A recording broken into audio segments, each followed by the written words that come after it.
In my childhood, goodness had a human face. It smiled from the television, spoke the right words, and knew how to cry just enough to make you believe. That face belonged to my aunt. She appeared on the screen taller than any misfortune. Her smile was as warm as a blanket from kindergarten, and her voice said, "We can do it. Together." The hosts called her a shining example of humanity. The cameraman loved close-ups, and captions always flashed beneath the video. Hands of Hope is raising funds for children's medical treatment. Mom Ellen set the plates quietly, as if afraid to make a noise during prayer. "Your aunt has a heart of gold, Lena," she repeated. "We should all be proud of her." I nodded and caught myself straightening my shoulders, as if someone else's kindness could lift me up a little. At school they asked me, "Are you the niece of that Margaret from TV?" I smiled. Yes, as if confessing something pleasantly embarrassing. At parent-teacher conferences, we were treated warmly. At charity fairs we stood at the foundations table and sold homemade cupcakes with the Hands of Hope logo. Small paper flags with the words, "Be kind," glued to wooden sticks. The glue left a sweet stickiness on our fingers, the kind that can't be washed off, even when the truth later comes out. My aunt's house was full of awards, transparent as ice, with faceted sparkles that caught the light. She placed them on a shelf under photographs, with governors, doctors, children in hats after chemotherapy. In each frame she leaned forward slightly, as if she wanted to be closer to the pain, to take it upon herself. She always smelled of antiseptic, not perfume but something sterile. And even at home she never took off her thin gloves. "My skin is sensitive," she said, "and good hands should not have cracks." At the time I didn't understand why this kindness sometimes felt cold. I looked at these frames and thought, this is what a real adult looks like, one who doesn't run away from other people's grief. I was 10 when my aunt said, almost casually, during a holiday dinner, "Now we all have another girl." She said it easily, as if she were talking about the weather. She said that she was the daughter of her late friend, named Emily. The girl was sick, studied at home, but was very bright and kind. Margaret took a card out of an envelope. Colorful rainbows, blue stick figures, and a heart with the name, Emily, written on it. The glue was still wet and shiny around the edges. That evening, Mom put a festive cake on the table and said, "We are lucky people, Lena. We have holidays in our family." She said it very seriously without a smile. And I, a 10-year-old, also believed that somewhere among us there was a person closer to God than everyone else. Mom clapped her hands, Dad read aloud, although there was almost nothing to read. I felt a warm, familiar shame, as if we had been initiated into something good and great, but too lofty for my 10 years. We never saw Emily. "She's shy," my aunt explained, "and the doctor doesn't recommend publicity." But the cards came regularly, almost on schedule. White cardboard with glitter, cotton ball bunnies, short thank you notes in childish handwriting. Sometimes flowers cut out of magazines were glued to them, so neatly, as if done by an adult with the meticulousness of a craft teacher. Mom put these cards on the fridge with magnets from tourist cities.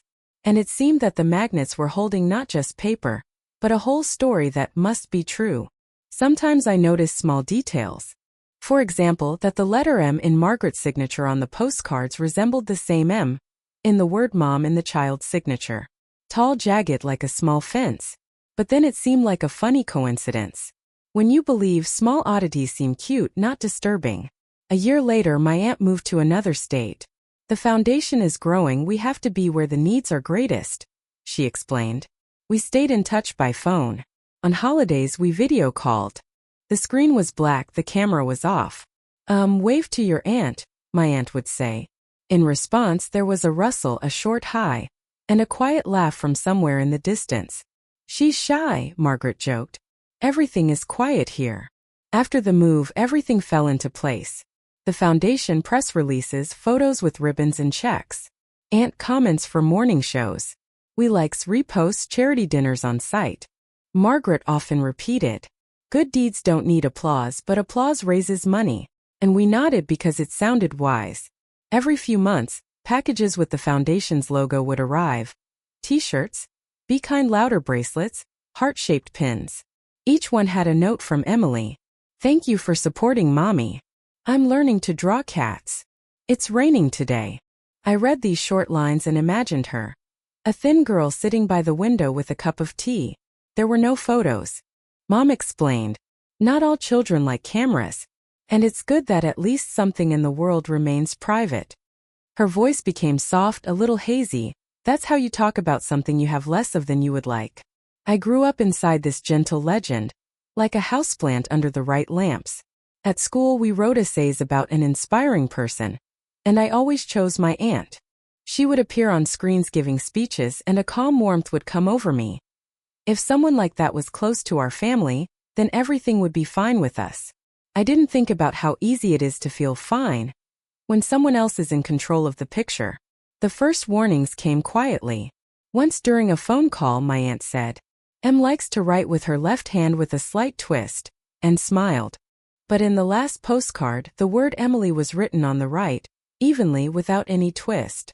I was a little surprised, but my mother was just telling me how well the new fundraiser had gone. Can you imagine, Lena? They raised money for 2 little kids to have surgery. I put my doubts deep in my pocket like spare change.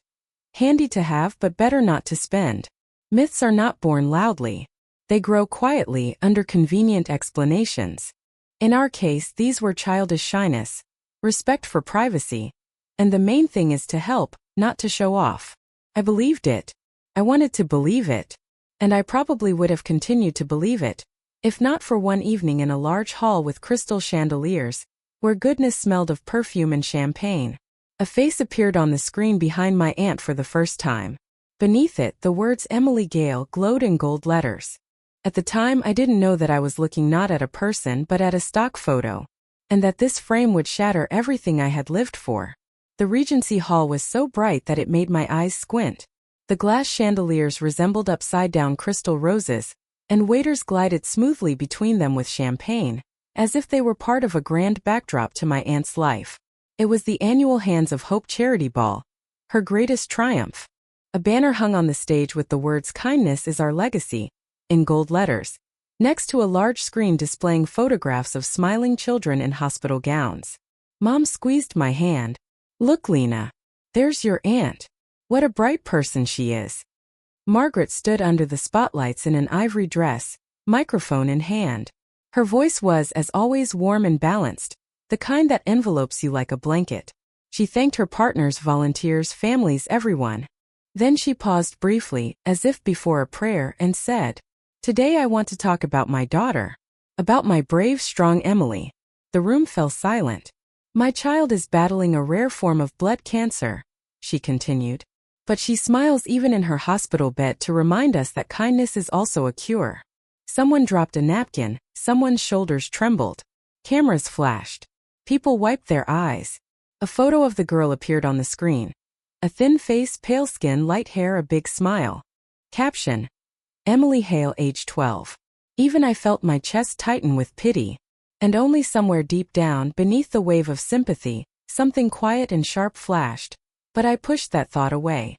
After the speech, people stood in line to hug my aunt, leave checks, and take photos. The foundation raised a record amount. My mother repeated this all evening, like good news that washed away her fatigue.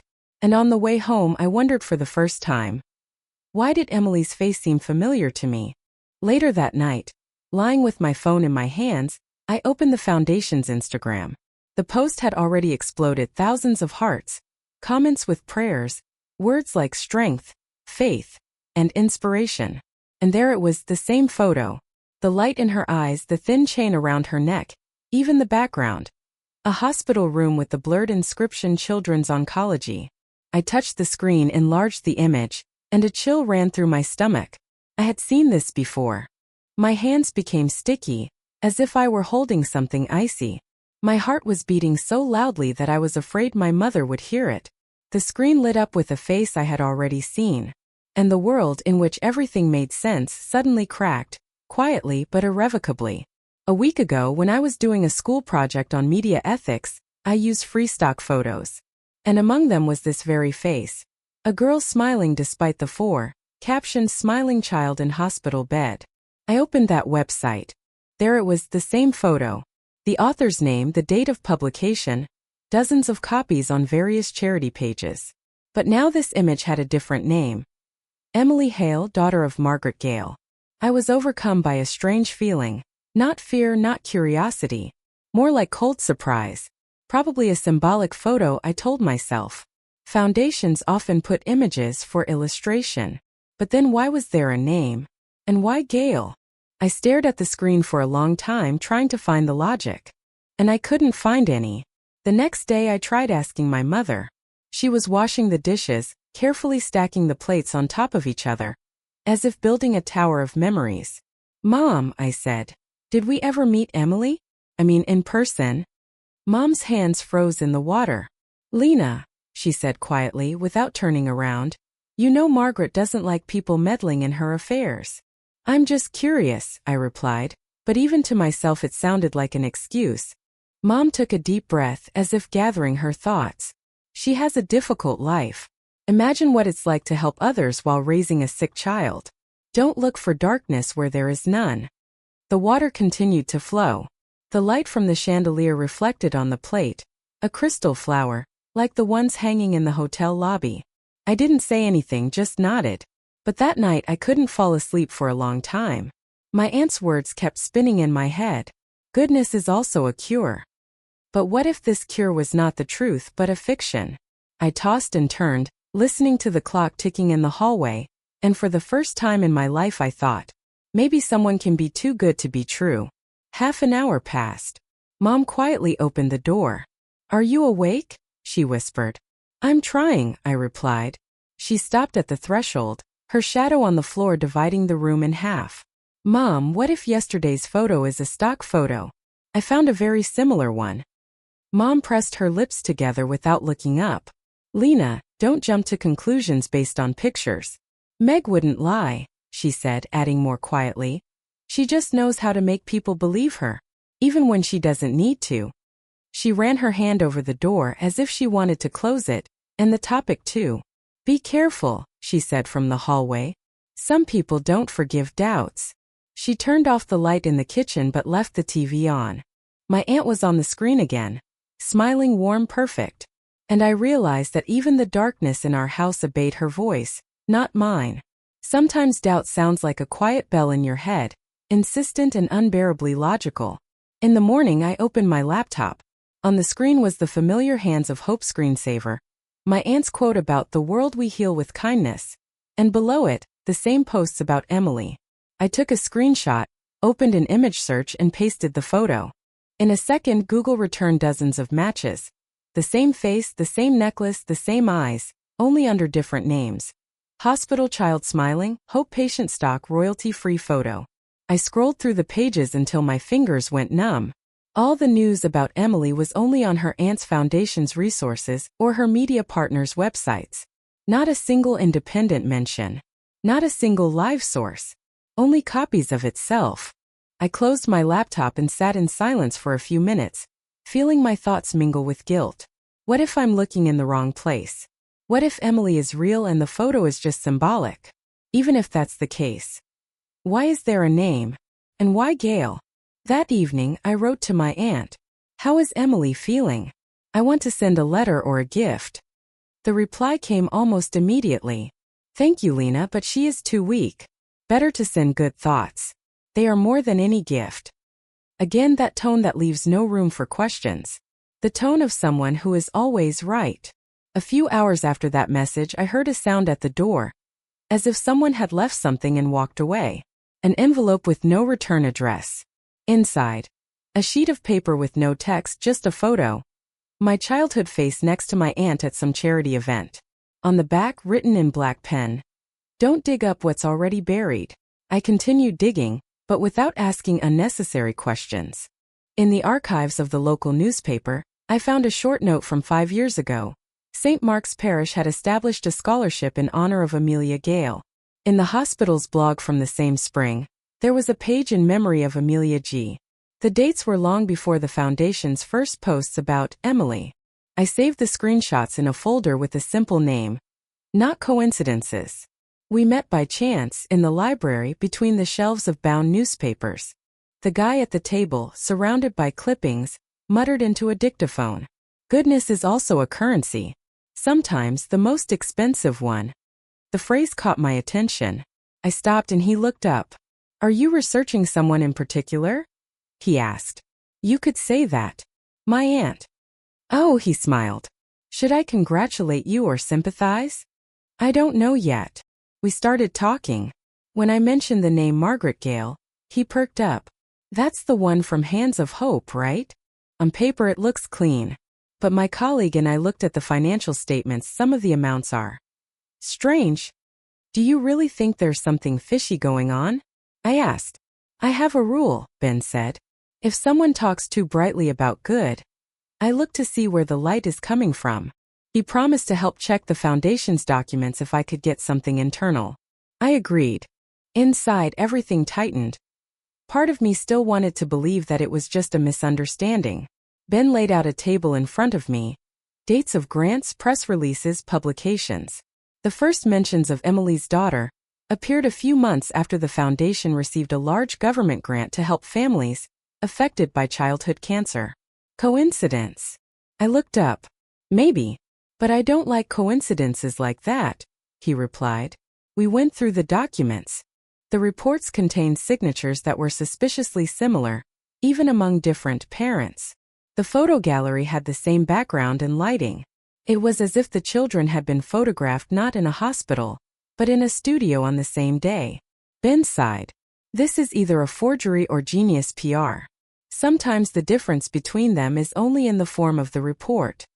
I was silent. I was shaking with a mixture of fear and shame. This is my family. The person I considered sacred. After the newspaper article and the hospital blog, calling the doctor from the foundation's documents no longer seemed like a risk, but a duty. The worst began when Ben found the name of the oncologist in my aunt's papers, an elderly retired specialist. We called him under the pretext of a journalistic inquiry. Margaret Gale? Yes, I remember, he said after a pause. She had a daughter. Amelia, I think. Not Emily. She had emotional problems after a certain incident. She was sent to a private rehabilitation center. It was a long time ago. Have you heard anything more about her? No. I only received one letter from Margaret. She wrote that the child had died of an infection. We hung up. I looked at Ben and couldn't breathe. Do you understand what this means? He asked. I nodded. Amelia. Not Emily.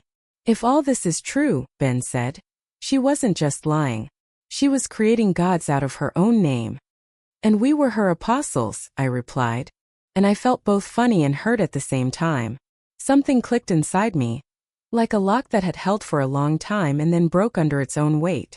I didn't sleep that night. The moonlight slid across the window, a cold flash of truth. I wanted to call my mother, to scream that we had been deceived, but I held back. I knew that as long as she believed in Saint Margaret and her golden heart, she wouldn't hear me. But someday I'll tell her anyway. And let our home fall apart after that. It all started when I just couldn't keep quiet anymore. 2 sleepless nights. On one monitor, the foundation's website, on the other, stock photos with identical faces. Documents, screenshots, Ben's notes. All the little things that seemed like coincidences yesterday now looked like a clear system. My aunt once said, goodness doesn't need protection. It speaks for itself. But what if that good speaks lies on behalf of sick children? I created a post. No names, no emotions. Just facts. A photo found on a stock platform. The dates of the daughter's appearance on the foundation's social media. Discrepancies in reports. A short clip where my aunt gives different ages and diagnoses for Emily in different years. I clicked publish. And I just sat there watching the view counter grow 100, 200, 1000. The comments poured in quickly. Finally, someone told the truth. We noticed strange things too. And then came another wave. How dare you accuse your aunt? Envy is the most disgusting disease. Within 3 hours, the post went viral. My phone wouldn't stop ringing. Ben wrote, several publications want to comment. I didn't respond. I just sat in the dark, listening to the phone vibrating on the table, like a foreign heart beating somewhere nearby, but no longer mine. In the morning there was a new video. Aunt Margaret. No makeup, wearing a knitted sweater, her eyes red. She is sitting in her office, behind her are shelves with awards. It hurts, she begins. It hurts when my own niece, whom I loved like a daughter, decides to destroy what we have built over the years. She swallows her tears. The camera shakes a little. Someone is holding the phone and seems to be crying with her. I don't want to make excuses, she continues. But goodness often provokes anger in those who are unable to understand it. At the end, she looks straight into the camera. Lena, if you're watching this, I forgive you. This phrase was cut into the clip, and within a few hours it was shared by all the major pages. The hashtag #ForgiveLena became a trend. I was torn apart. Some wrote that I was a heroine, others that I was a demon. But inside, I felt like a child who had been put in front of the TV again and forced to believe in the right image. Hundreds of comments appeared under my posts. You betrayed your family. You killed kindness. The university where I studied received complaints about potential damage to its reputation. I was suspended pending investigation of behavioral violations. My mother stopped calling. When I finally dialed her number myself, I heard a quiet, cold voice. You have humiliated the family. You have humiliated me. I wanted to say that I had simply told the truth, but the words disappeared somewhere between my throat and my heart. The house where I grew up now felt like a stranger's. In the living room hung a photo of my aunt, the same one with her famous smile, which was once called the light of hope. Now it seemed like a spotlight aimed directly at my eyes. I took the old postcards from Emily out of the drawer and spread them out on the floor. Children's drawings, colored hearts, signatures saying thank you. Love you, Aunt Ellen. I moved one closer to the lamp. The handwriting was too even, too mature. I picked up another one. The slant of the letters was the same as in my aunt's signatures on books. The same jagged M. The same smooth loop in the Y. I sat on the floor surrounded by these cards like fragments of childhood. And for the first time I realized, my life was based on a beautiful fake. Ben wrote, "We have to keep going. We can go to court." I didn't answer. I just looked at the pieces of paper and thought, how much love can fit into a lie, if you measure it with the right words. A week later, the foundation filed a lawsuit, defamation and damage to reputation. Margaret's lawyers appeared on all the TV channels. Our client is an example of selflessness. She spent her own money to save children. Is that a crime? She was shown on television again, calm, balanced, with the same gentle smile. Next to her were archive footage of children, soft music, and captions. The woman who was misunderstood. My truth melted away in a flood of emotions. In the crowd of sympathy, it sounded like envy. I sat in a rented room with my phone turned off, waiting for any sign that it wasn't all for nothing. But the world continued to believe in the one who had learned to sell goodness as a brand. And then I truly understood for the first time. The truth does not set you free. First it destroys. And if you want to survive it, you have to learn to stand among the ruins. I thought it was all over. That after all this noise, silence would come, and I would simply disappear from my life.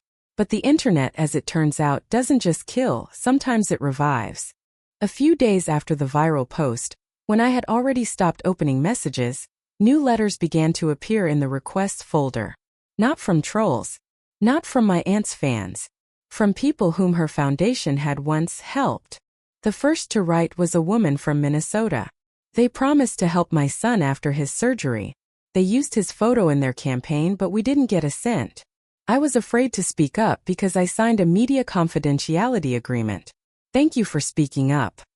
Then there was a man. My story was featured in the foundation's ad. They called me James even though my name is Jonathan. They even made up an illness. I was unemployed at the time, agreed to an interview, and then saw my face on billboards as a pediatric ward patient. The messages kept coming. Some added documents, screenshots, contracts. Others just wrote thank you. I read them all night until the lines merged into one endless voice. The voice of people who had been used as props for someone else's myth. And then there was one short message without a signature.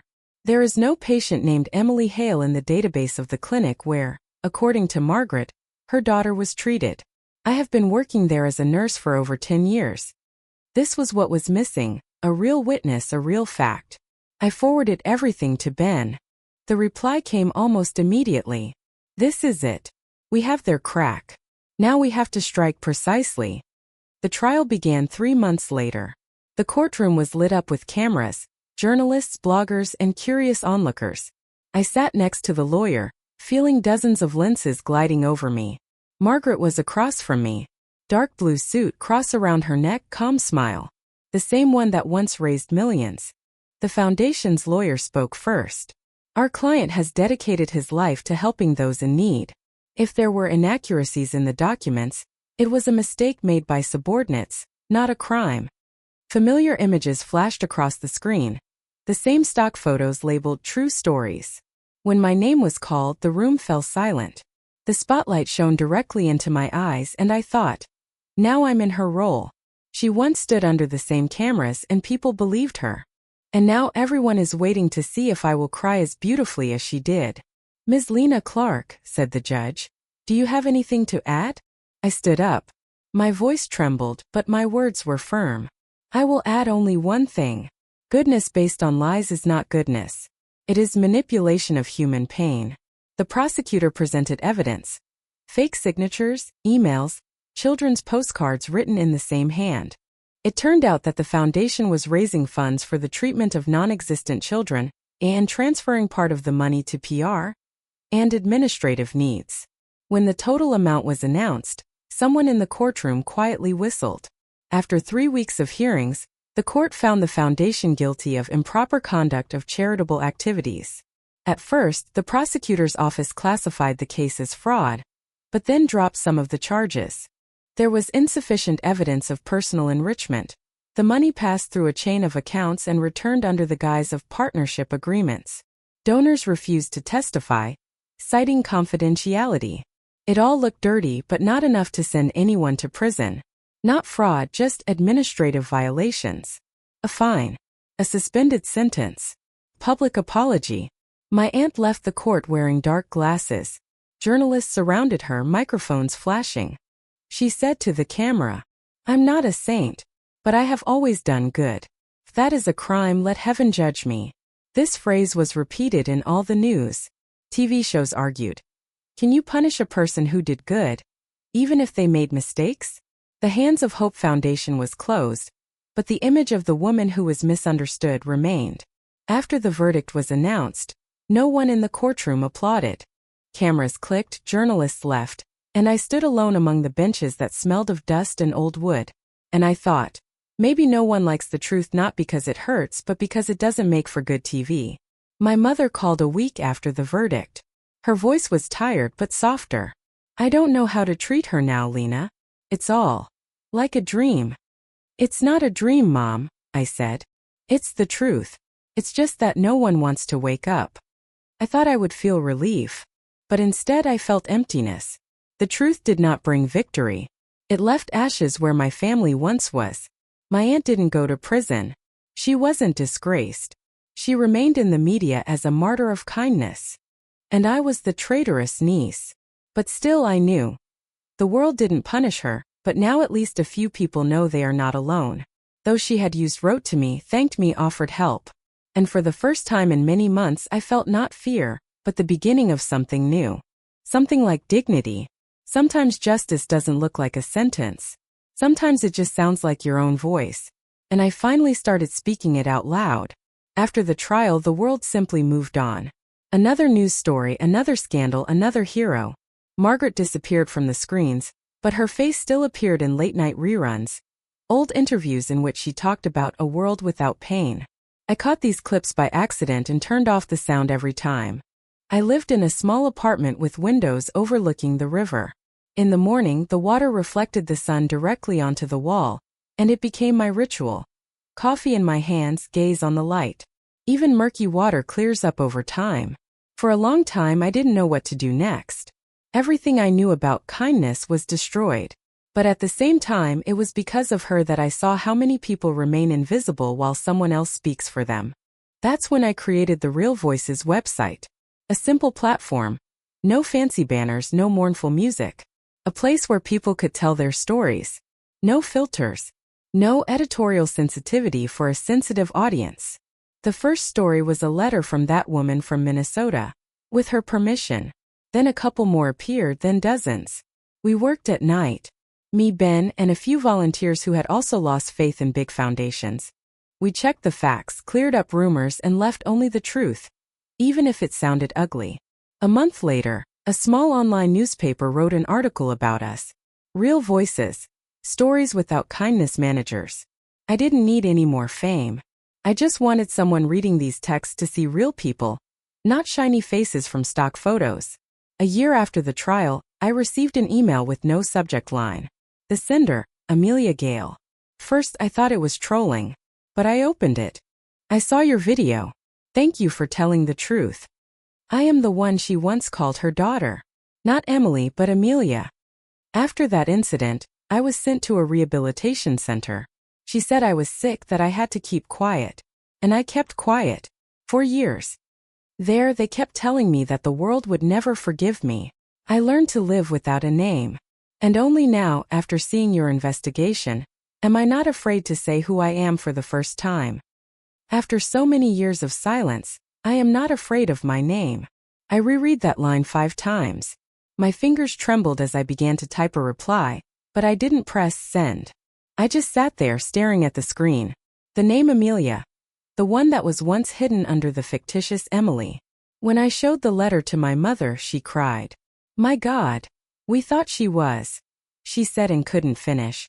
One day, a box with no return address arrived in the mail. Inside was an old brooch with the Hands of Hope logo. I held it in my palm and thought, I used to be proud of this symbol. Now it reminded me not of goodness, but of how easy it was to hide behind it. Ben and I decided to make a short documentary about Real Voices. No drama, no music. Just people's stories. When it was released for the first time, I wasn't afraid of the camera. Because this time I wasn't someone's niece, a witness, or a whistleblower.